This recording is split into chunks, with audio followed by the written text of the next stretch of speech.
오늘 우리에게 주시는 하나님 말씀을 봉독합니다. 구약 성경 전도서 3장 10절에서 14절입니다. 구약 성경 951쪽입니다. 전도서 3장 10절에서 14절 봉독합니다. 하나님이 인생들에게 누구를 주사 애쓰게 하신 것을 내가 보았노라. 하나님이 모든 것을 지으시되 때를 따라 아름답게 하셨고 또 사람들에게는 영혼을 사모하는 마음을 주셨느니라. 그러나 하나님이 하시는 일의 시종을 사람으로 측량할 수 없게 하셨도다. 사람들이 사는 동안에 기뻐하며 선을 행하는 것보다 더 나은 것이 없는 줄을 내가 알았고 사람마다 먹고 마시는 것과 수고함으로 낙을 누리는 그것이 하나님의 선물인 줄도 또한 알았도다. 하나님께서 행하시는 모든 것은 영원히 있을 것이나 그 위에 더할 수도 없고 그것에서 덜할 수도 없나니 하나님이 같이 행하심은 사람들이 그의 앞에서 경외하게 하려 하심인 줄을 내가 알았도다. 아멘. 세상이 혼란스럽게 지내고 있지요. 복잡하지요.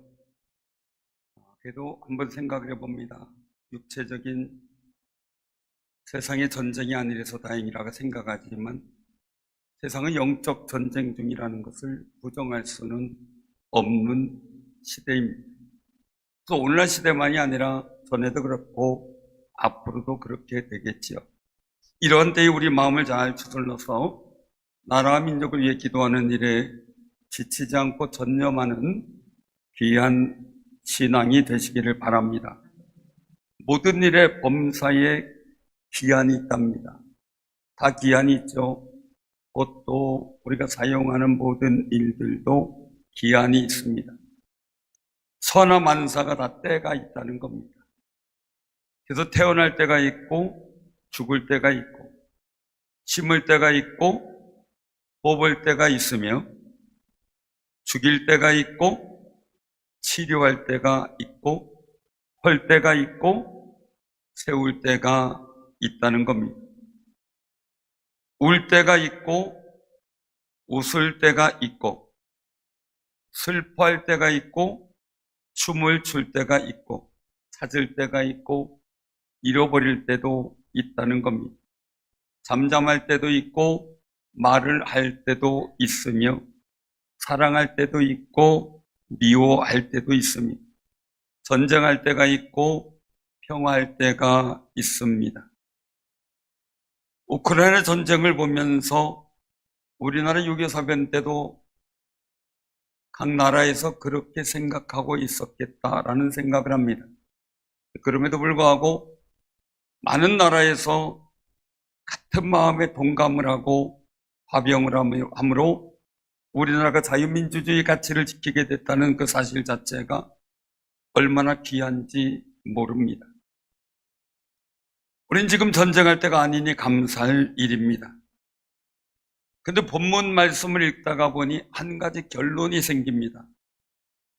좋은 때는 빨리 오고 오래 누렸으면 좋겠고 악한 때는 빨리 가고 안 생겼으면 좋겠다. 그런 생각입니다. 동감하나요? 여러분들에게도 그런 역사가 있길 바랍니다. 그러기 위해서 우리는 늘 감사하며 기도할 수 있어야 되겠지요. 남유다 나라가 위태할 때 선지자 예레미야를 통해 하나님은 너희를 향한 나의 생각은 내가 아나니 평안이요 재앙이 아니니라. 너희에게 미래와 희망을 주는 것이니라 라고 예레미야 29장 11절에 여호와의 말씀이니라 라고 선포합니다. 바벨론에게 망하여 포로로 잡혀가는 게 이스라엘 민족에게 평안한 것이고 미래에 희망을 주는 하나님의 계획이 담겨 있다는 겁니다. 사람이 볼 때는 싫고 암울한 상황입니다. 그런데 그것이 하나님의 계획과 뜻이며 지금도 그 이루어지는 과정이라는 것을 말씀하고 있는 겁니다.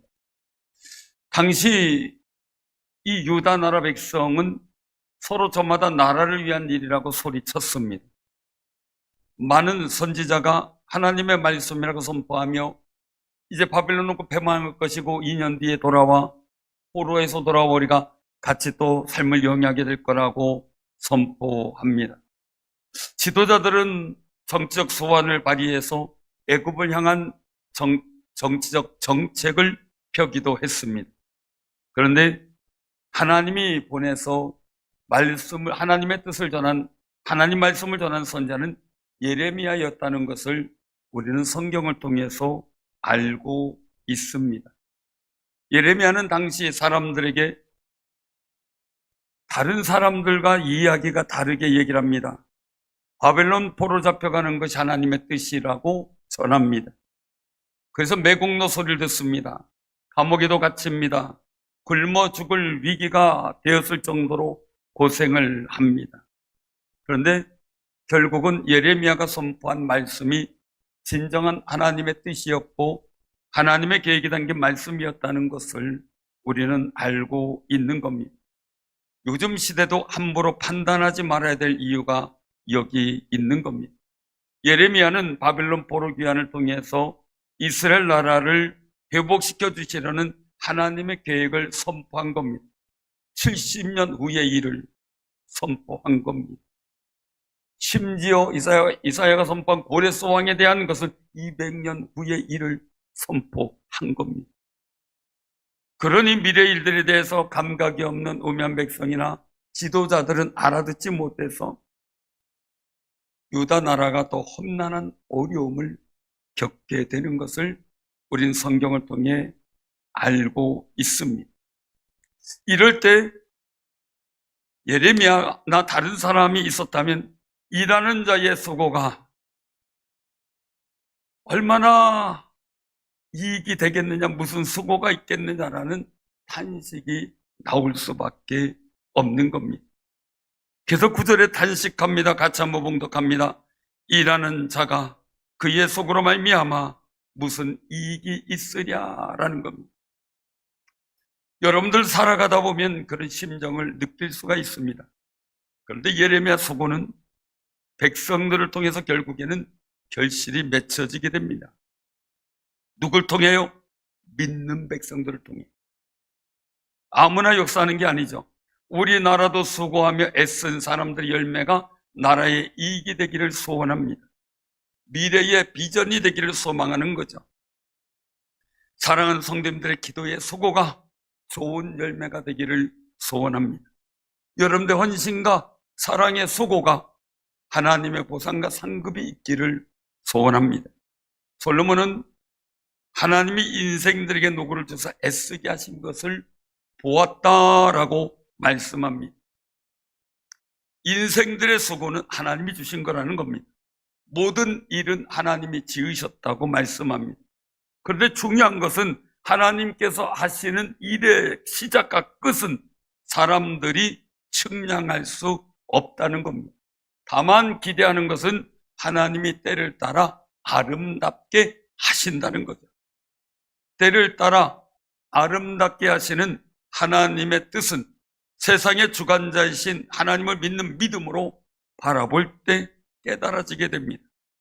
그런 믿음을 가지려면 우리 가슴 속에 주신 영원을 사모하는, 천국을 사모하고 영생을 사모하는 마음으로 살아가는 귀한 삶이 되시기를 바랍니다.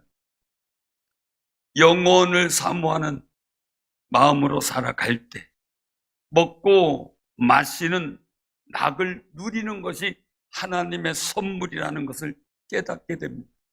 그것을 모르면 그냥 먹고 사는데 전전긍긍합니다.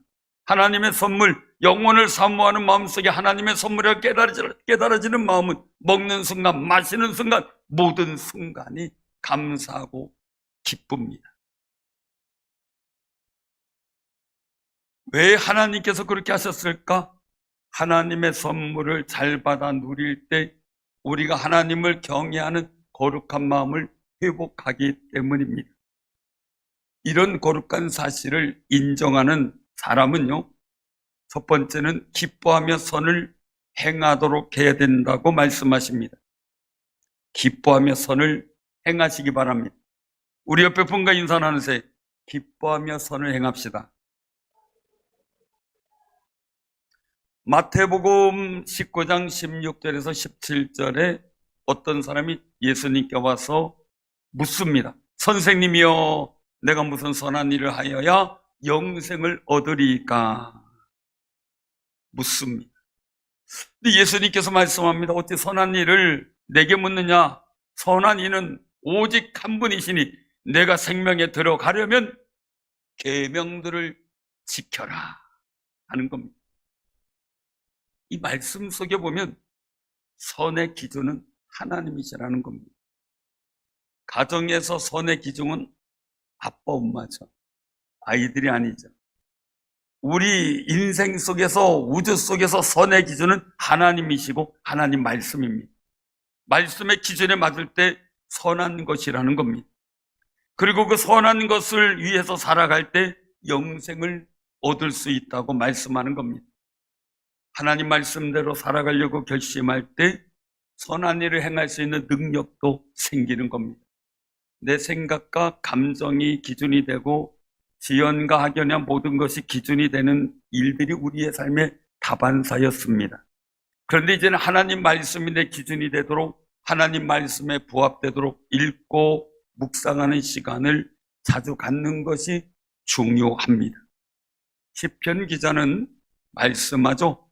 주의 법도들로 말미암아 내가 명철하게 되었으므로 모든 거짓 행위를 미워하나이다. 주의 말씀은 내 발의 등이요 내 길의 빛이니이다 라고 시편 119편 104절 105절에서 고백합니다. 하나님의 말씀이 여러분들의 등이십니까?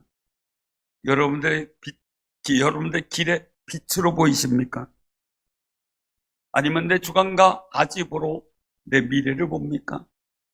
지금 내 순간 하나님 말씀으로 내 한 발걸음 옮기는 걸 판단합니까? 내 생각과 습관에 따라 그냥 옮겨집니까? 사랑하는 성도님들, 하나님의 말씀에 입각하여 내 한 걸음 한 걸음 옮기는 기준이 되시기를 바랍니다. 요즘 보면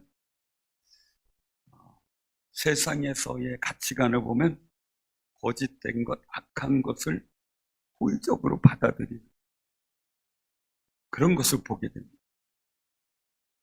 선에 대한 아량과 관용은 사라지고 악한 것에 대한 호의와 관용이 많아졌습니다. 우리나라에도 한동안 신암흑의 타로트에 대한 신도로 이루어졌죠. 일본에서도 악한 사람의 일들이 신화화되면서 닮아가려고 했던 때도 있었습니다. 이런 가치관의 혼돈이 오늘날 우리를 바르게 세워갈 수 있을까 하는 안타까움도 느껴집니다. 예수님도 세상에 오셨습니다. 세상에 오셨을 때 사람들의 평가는 험악했습니다. 이사야 53장 4절에서 6절에 보면 예수님은 우리의 질고를 지고 우리 슬픔을 당하셨는데 당시 사람들은 예수님이 맞으며 고난을 당하는 것이 하나님의 징벌이라고 생각을 한 겁니다. 그런데 그가 찔림은 우리의 허물 때문이요 그가 상함은 우리의 죄악 때문이라. 그가 징계를 받음으로 우리가 평안을 누리고 그가 책찍에 맞음으로 우리가 나음을 받았도다 라고 이사야 53장 5절에 선포합니다. 예수님께서 고난받으시고 십자가 지신 것이 우리가 다 양같이 하나님 보시기에 선을 행하지 않고 악을 행한 우리의 모든 죄악을 예수님께 담당시키셨다는 겁니다. 내가 담당해야 될 그 죄의 짐을 주님이 지신 겁니다. 그런데 아직도 세상 사람들은 예수님을 그저 하나님의 징벌이라고 생각하든지 아니면 예수님을 섬기는 사람을 비아냥거리는 그런 모습을 보게 됩니다. 그러나 그가 찔림은 우리의 허물 때문이요 그가 상함은 우리의 죄악 때문이라. 그가 징계를 받음으로 우리가 평안을 누리고 그가 책지게 맞음으로 우리가 나음을 받았도다 라는 사실이 믿어지는 사람에겐 결국 하나님의 선하심이 열매 맺게 되는 겁니다. 결국 예수님은 선한 일을 하신 것인데 세상의 평가가 냉혹했던 겁니다. 그래도 기쁘게 십자가의 길을 가신 은혜로 우리가 구원받아 하나님의 자녀가 된 겁니다. 우리도 부모님들이 우리를 양육할 때 기뻐하며 감당했을 때, 선한 일로 알고 감당했을 때 우리는 사랑받고 성장했다고 고백하게 됩니다. 교회에서도 봉사할 때 기쁘게 하는 모습, 힘들고 어렵지만 기쁘게 하는 모습에서 사랑이 넘친다고 말을 듣게 됩니다.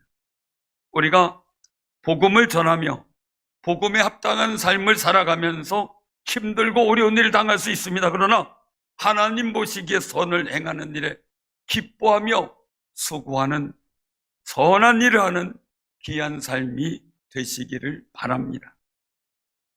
두 번째는 수고하는 낙을 누릴 줄 알아야 한다라고 말씀합니다.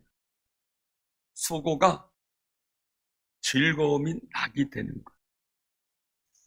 우리의 건강에도 굉장히 유익합니다. 지난주에 들었던 말씀입니다. 목사님, 일 안 하고 돈 벌 수 있는 방법 없나요? 어디에다 한번 그런 얘기를 해봤더니 그런 방법이 있습니까? 물어봤더니 보이스피싱 하는데도 힘들대요. 나쁜 일 하는데도 노력을 하고 수고한대. 좋은 일 하는 데는 더 하겠죠. 일하면서 말이에요. 그냥 죽지 못해서 일을 하네. 이 자식이 아니라 왼수요. 자식놈 때문에 내가 고생하는 이런 마음을 한다면 보람도 결과도 좋지 못하겠지. 전에 있었던 일입니다. 어떤 세 가족이 있었는데 구역에서 이제 같이 식당 봉사하자고 친교도 할 겸 봉사하자고 구역에서 초청을 한 겁니다. 그랬더니 한번 일하더니 새신자에게 일을 시키는 데가 어디 있냐고, 이단 아니냐고 막 그래고 돌아다녔던 경우가 있었습니다. 봉사의 일은 수고에 하면서 낙을 누릴 기회가 있다는 거 참 감사한 겁니다. 직장과 산업 모든 일들 속에 감사하며 수고의 낙을 누리는 귀한 삶이 되시기를 바랍니다. 데살로니가후서 3장 10절에서 11절에 보면 우리가 너희와 함께 있을 때에도 너희에게 명하기를 누구든지 일하기 싫어하거든 먹지도 말라 하라 하였더니 우리가 들은 적 너희 가운데 게으르게 행하여 도무지 일하지 아니하고 일을 만들기만 하는 자들이 있다 라며 사도 바울은 책망을 했습니다. 이래도 방법과 종류가 있다는 겁니다. 제가 잠시 물 한 모금 마시겠습니다.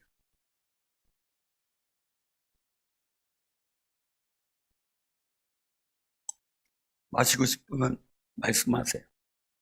배달해 드리겠습니다.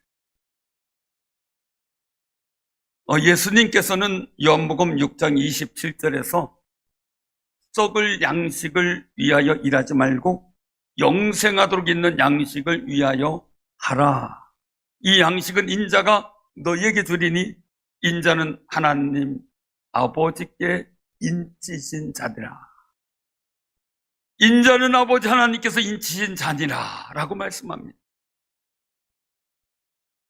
예수님의 복음을 전하는 일이거나 예수님의 몸인 교회를 세우고 번성하게 하는 일은 영생하도록 하는 양식을 위한 것이다 라고 말씀하는 겁니다.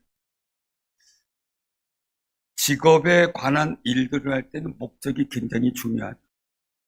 자기만 위하거나 자기 가족만 위한다면 뭔가 좀 허전합니다. 살아가는 의미도 좀 뭔가 부족한 모습이 느껴집니다.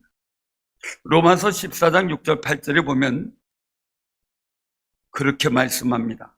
나를 중히 여기는 자도 주를 위하여 중히 여기고 먹는 자도 주를 위하여 먹으니 이는 하나님께 감사함이요 먹지 않는 자도 주를 위하여 먹지 아니하며 하나님께 감사하느니라. 우리가 살아도 주를 위하여 살고 죽어도 주를 위하여 죽나니 그러므로 사나 죽으나 우리가 주의 것이로다 라고 말씀합니다. 사나 죽으나 주의 것입니다. 우리 옆에 분다고 인사 나누세요. 사나 죽으나 주의 것입니다.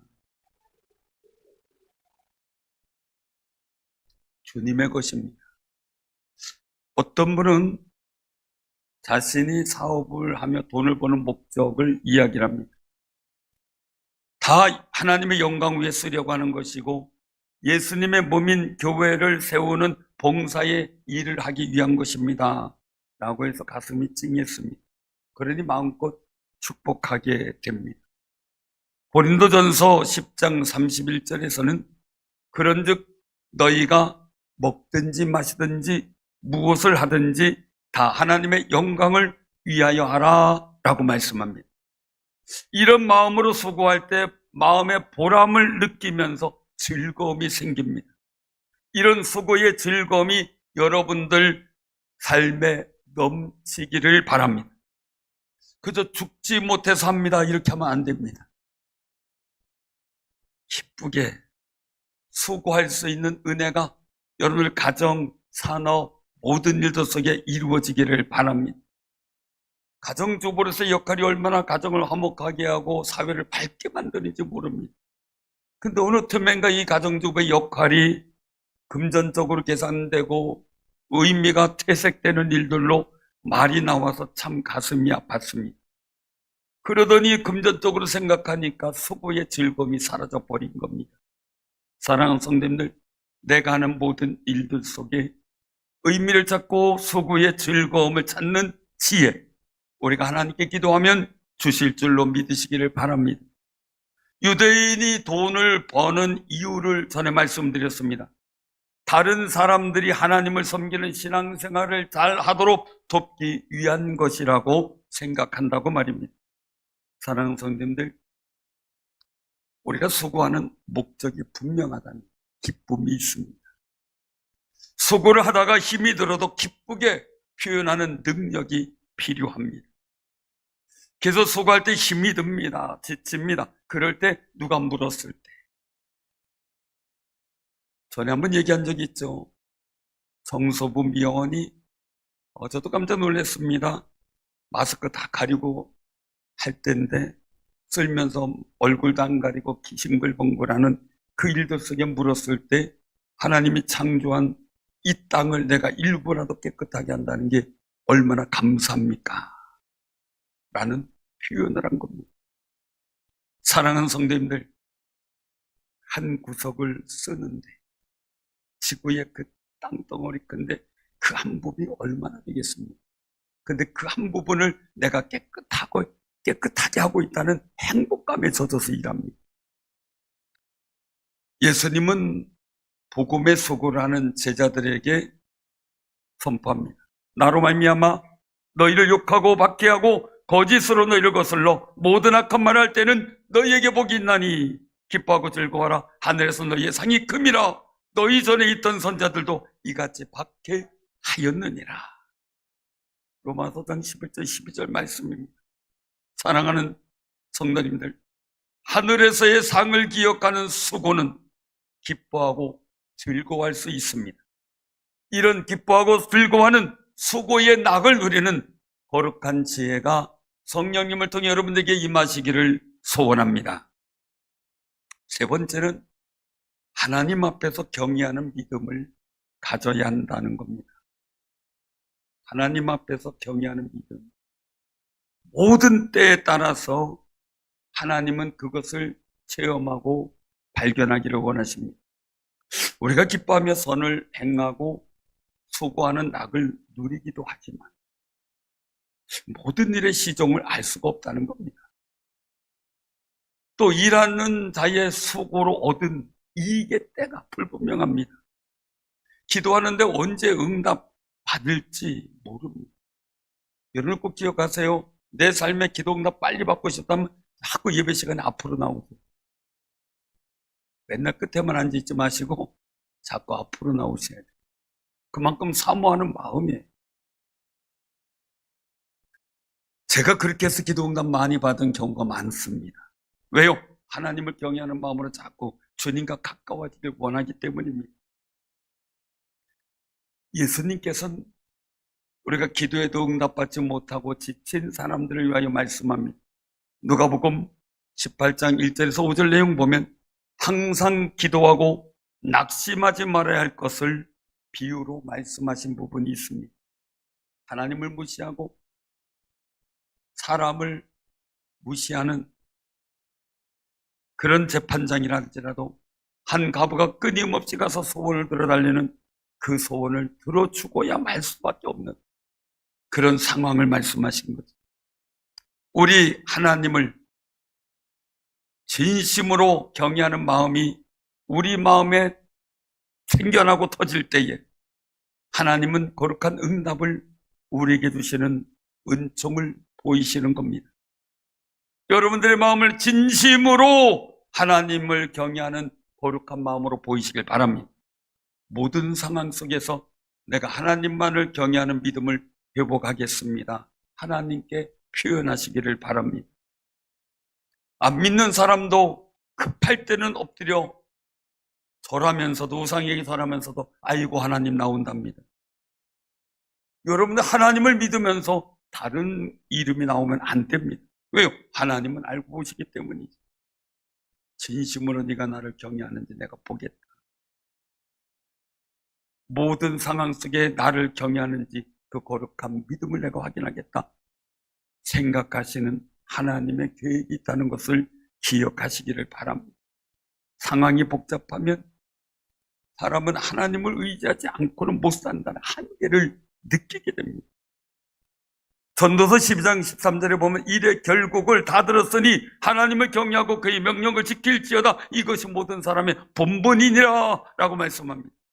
세상 만사가 복잡하고 어지러운 것은 결국 하나님을 경외하도록 인도하시는 하나님의 뜻을 깨닫게 하기 위함이라는 겁니다. 우리가 살아가면서 우리의 때를 모르는 것은 우리가 기도하도록 만들기 위함이라는 겁니다. 다윗은 하나님께 묻습니다. 하나님, 전쟁 지금 해야 됩니까? 해라. 어떻게 싸워야 됩니까? 뽕나무의 발자국 소리가 들거든 공격해라. 가봤더니 하나님 다 이겨놓으셨습니다.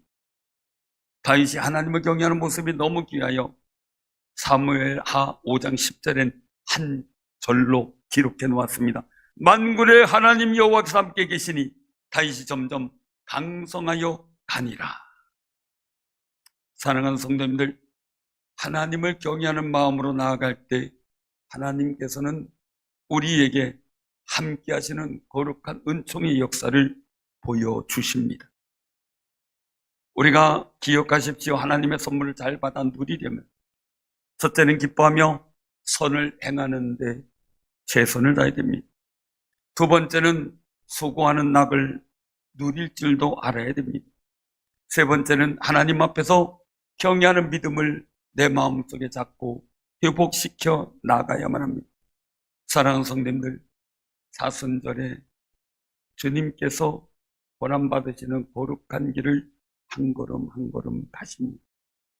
거기에는 비아냥거리는 소리 있습니다. 우리를 구원하실 길인데 조롱하기도 합니다. 침을 뱉기도 합니다. 돌을 던지기도 합니다. 주님이 하신 일은 천국 복음을 전하고 병든 자를 고치고 그리고 하나님의 거룩한 뜻을 나타내신 것밖에 없습니다. 사랑하는 성도, 그러나 그 길이 십자가와 부활을 통해 우리에게 영생의 길을 열어주시는 길이 되었습니다. 오늘 우리 사랑하는 성도님들, 정말 하나님의 선물을 받는 귀한 삶이 되시고 그 속에서 거룩한 은총을 체험하는 삶이 되기를 주님의 이름으로 축원합니다. 아멘.